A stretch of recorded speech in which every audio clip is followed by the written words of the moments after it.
Ayong hapon sa tanan na atakaron diri agay sa area kung saan po ay dito po natin nakikita po yung aswang guys.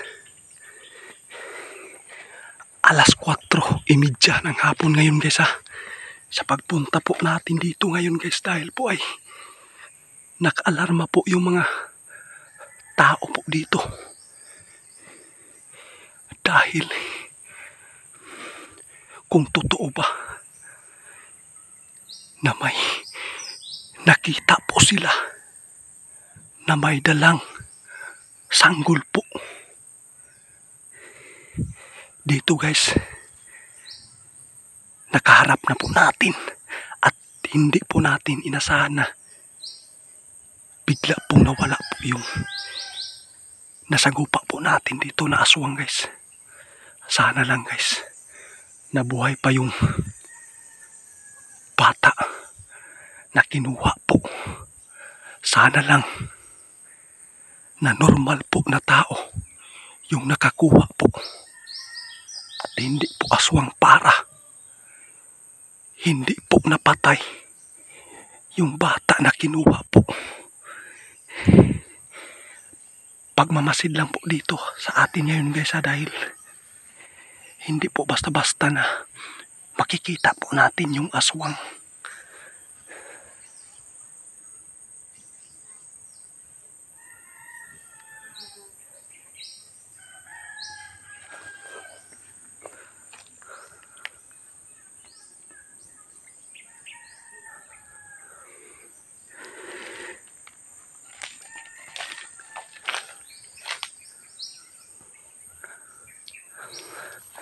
Ang sa ato alang diri guys, atong panidaan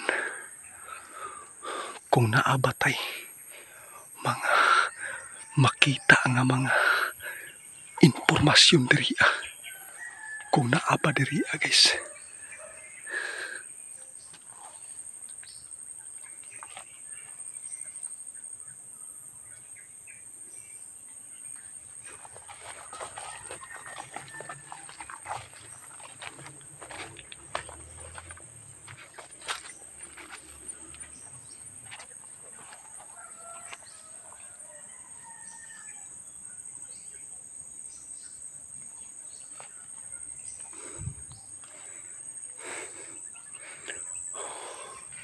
Malapit lang po sa kalsada to guys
Paniid lang ni ato diri guys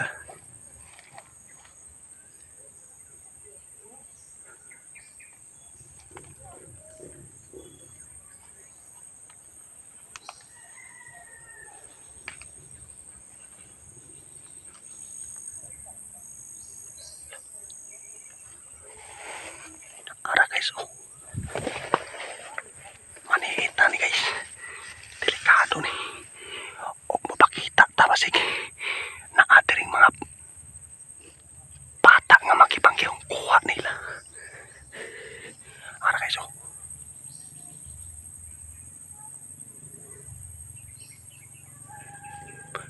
nakaitim guys. At sundan na nato guys.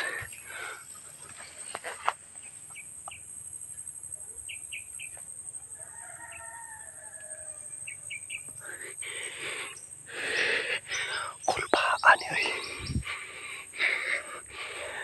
Dili na nato sila i-focus guys. Duda nato. Basin.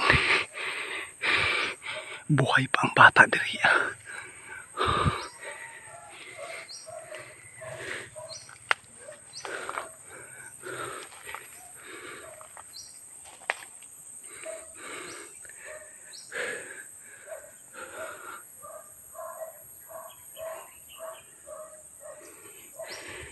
Ang nakikita po natin dito guys, nakaitim po. Palapit ng gabi guys. Dito po natin. Abangan natin mamaya.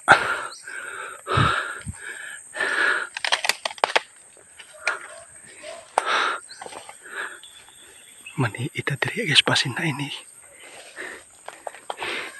Nitako diri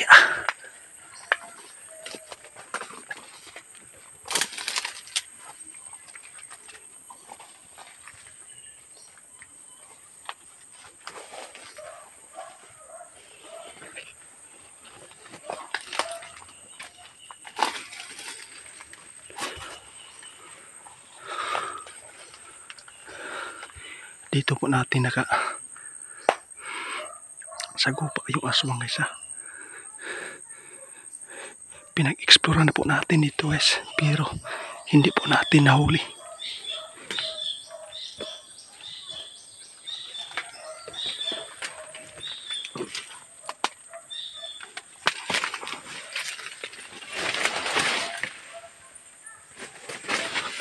Ginoo ko. May naiwan na damit dito guys.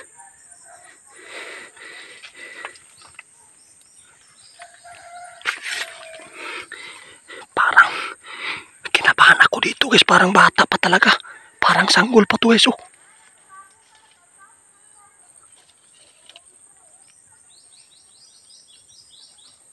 Sana lang guys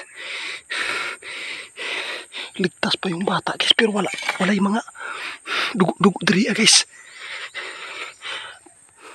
Bakit may naiwan dito guys na damit sa bata? Di lang nato kuhaon ni guys Ato alang ni kuanan uglana para patibong po natin. Balikan po natin mamaya dito guys. Wag lang natin galawin to dito guys. Dili na nato kuhaon ang maayo diri patibungan nato. Butangan nato uglana.